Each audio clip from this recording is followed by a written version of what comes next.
draguer quand tu es chômeur. Quand tu es chômeur, tu te masturbes. Elle dit, un chômeur ne drague pas. Très bien. Qui se lie d'amitié avec son savon. Donc, il doit pratiquer l'abstinence sexuelle. Ok. Mais pendant qu'il se construit, les femmes de sa génération font quoi? Est-ce qu'elles se préservent et sont bien vierges dans leur coin? Ou bien elles sont en train de courir derrière les hommes déjà accomplis? Si c'est le cas, on sait comment ça se passe. Ces hommes vont multiplier les relations et ils ne vont pas épouser tout le monde. Alors, ma question est celle-ci. Est-ce que c'est les hommes qui s'abstiennent aujourd'hui et qui se construisent et qui auront un boulot demain, qui vont venir récupérer ces femmes utilisées et puis laisser?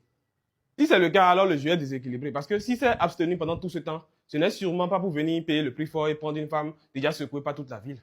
Il y a des couples qui se sont formés quand les deux n'avaient encore rien. Prenons le cas classique d'un étudiant qui a eu sa licence ou son master. 1 an, 2 ans plus tard, peut-être qu'il n'a pas encore trouvé de boulot, il est en recherche, ou peut-être qu'il est en train de chercher des opportunités de bourse, etc., pour pouvoir continuer. Et dans la même période, il y a des femmes qui sont dans la même situation que lui. Ce jeune ne peut donc pas draguer des gens similaires à lui pour qu'ils fassent du chemin ensemble. Et si on parle, les femmes vont dire que un homme, pourquoi il veut, un homme en galère, pourquoi il veut quelqu'un qui va supporter sa situation avec lui, ou bien quand un homme en galère réussit, il laisse sa femme de galère. On va clarifier ça rapidement. Tout d'abord, avec ces mentalités d'aujourd'hui, il vaut mieux pour un homme de ne pas s'attendre à ce qu'il y ait une femme à ses côtés pendant qu'il est en galère. Parce qu'il vaut mieux seul que mal accompagné. Maintenant, 2 personnes en galère, ce n'est pas une question de qui supporte qui ou bien fait de soutien, non. 2 fous dans un même centre psychiatrique, un fou ne peut pas dire qui supporte l'autre fou. C'est leur situation similaire qui a fait qu'ils se retrouvent dans le même endroit en fait. Donc, un homme qui galère, une femme qui galère, et ils se retrouvent ensemble, ce n'est pas un sacrifice que la femme fait. Non, non, non, non. C'est juste 2 personnes au même niveau, au même moment. Le vrai problème, il est ailleurs. Il y a un sexe qui assume sa situation et se bat pour s'en sortir. Et l'autre sexe pense que c'est les hommes qui sont comme elle le problème. C'est pour ça que ce discours de je l'ai soutenu pendant la galère, ça sonne faux dans mes oreilles. Parce que ce n'est pas une femme déjà installée qui allait prendre cet homme. C'est parce que les deux ont le même niveau qui se retrouvent ensemble en fait. La vie fonctionne toujours comme ça. On se retrouve toujours avec des gens avec qui on a un niveau proche. Donc non, ce n'est pas un sacrifice. Non. Donc si une fois que les situations s'améliorent, si le couple tient, c'est parce que ça doit fonctionner sur une seule chose, l'amour réel. Pas sur une dette de je t'ai soutenu pendant que j'étais dans la galère. Non. Encore que le soutien dont on parle, quand une femme dit qu'elle a soutenu un homme, c'est souvent conseil plus sans présence. Mais quand un homme dit qu'il a soutenu une femme, c'est souvent investissement financier plus présence. Parce que si les conseils étaient ces trucs-là, pourquoi n'utilise pas les conseils sur elle-même pour s'en sortir? Tout ça, c'est de la diversion.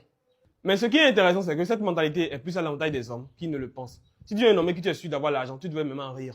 Pourquoi?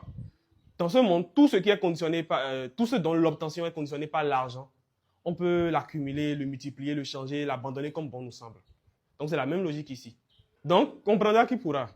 L'autre chose, c'est que ça rend objectivement plus facile le nombre de conquêtes qu'un homme peut avoir. Parce que si les relations étaient basées uniquement sur l'amour, est-ce que vous pensez que ce serait facile pour un homme de cumuler plusieurs partenaires? Parce que le temps pour séduire, etc., tout ça, il paraît qu'avant même, là, nos parents, avant d'avoir un bisou, tu peux faire des mois.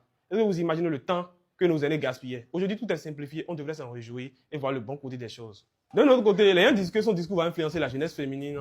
Mais je pense que c'est faux parce que l'éducation africaine même prépare la femme à la dépendance vis-à-vis de son partenaire, à moins qu'elle vienne d'une famille à l'aise. Vous voyez que le gouvernement a rendu l'école gratuite pour les femmes, n'est-ce pas? C'est parce qu'il y a des sociétés africaines, non? La mentalité est que, de toute façon, la femme va se marier et rejoindre son mari. Donc on se dit que le monsieur n'est pas autonome. Il y aura un mari tout qui viendra la prendre en charge. Donc on banalise l'investissement sur les femmes. Or, le monsieur aurait dû simplement faire le nombre d'enfants qu'il peut supporter. Dans les commentaires, beaucoup disent qu'une relation est une prise en charge, mais ce n'est pas de leur faute. L'éducation y est pour quelque chose. Aujourd'hui, il n'y a pas cette candidature où on n'encourage pas les femmes à vivement postuler et à les prioriser. Mais si elles veulent quand même demeurer dans la mendicité, c'est parce qu'elles ont grandi dans un système, en fait. Le truc est profond, ancré en elles. Elles ont grandi dans ça. C'est pour cela qu'il est important de toujours voir ce que vos parents, avant d'envisager quoi que ce soit de sérieux avec une femme. Parce que quand les moyens posent problème, les parents inculquent inévitablement cette mentalité à leurs filles. Je parle ici d'un vécu. Quand je suis déjà sorti avec ce genre de femme, et c'est une expérience très dangereuse. Parce que tu te retrouves même à avoir des troubles de mémoire. Tu ne sais plus si le jour où tu l'as rencontré, tu lui as parlé de vouloir une relation ou que tu es venu l'adopter. Tellement elle te prend pour son père. Mais en fin de compte, ce n'est pas de leur faute. C'est l'instinct de survie. Parce que, selon ces filles, une fois sur les bancs, quand on commence le cours de mutualisme ou parasitisme, elles prennent très au sérieux la partie parasitisme.